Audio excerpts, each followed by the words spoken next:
साहब में खालसा पंथ की स्थापना की और पूरी मुगलिया हुकूमत को झंझोड़ के रख दिया। लोगों के हक, सच और धर्म की आजादी के लिए उन्होंने अपना सब कुछ कुर्बान कर दिया, अपने 4 साहबजादे भी।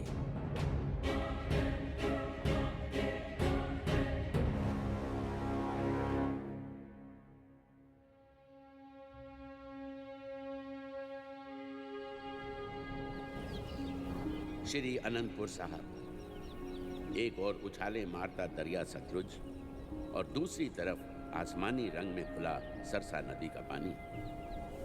रंग बिरंगी हरी भरी वादी की गोद में गुरुजी के 4 साहबजादे हंसते खेलते बड़े हुए। वो नगाड़े की चोट पर खुली हवा में उड़ते और लोग देखते रह जाते।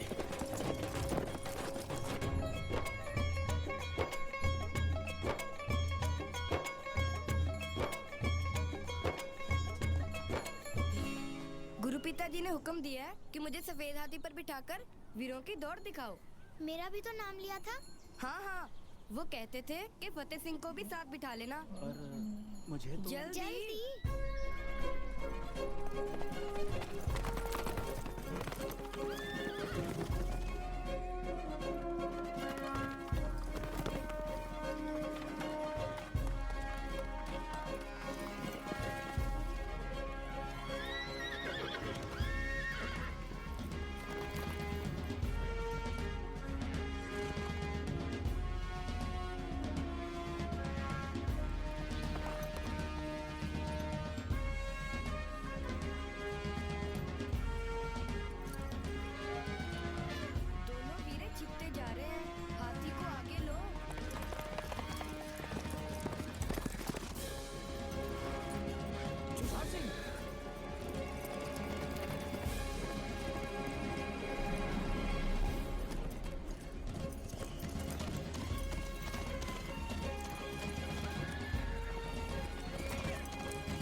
डूबने से बचा है।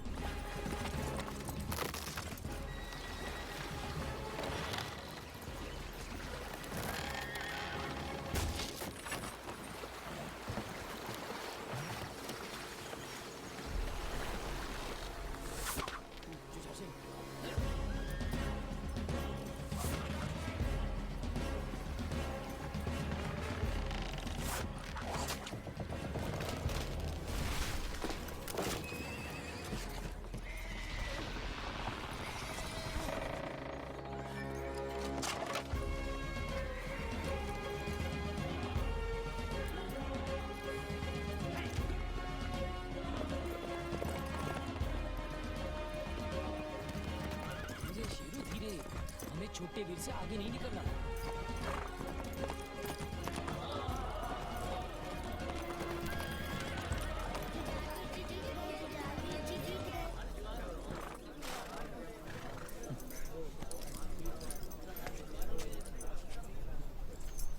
गुलाब सिंह जी, अब हमें नीचे उतारो।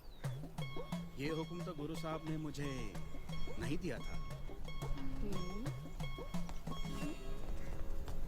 घुड़सवारी अच्छी कर लेते हो। एक ब्राह्मण फरियाद लेकर आया है। गुरु साहब ने आप जी को बुलाया है।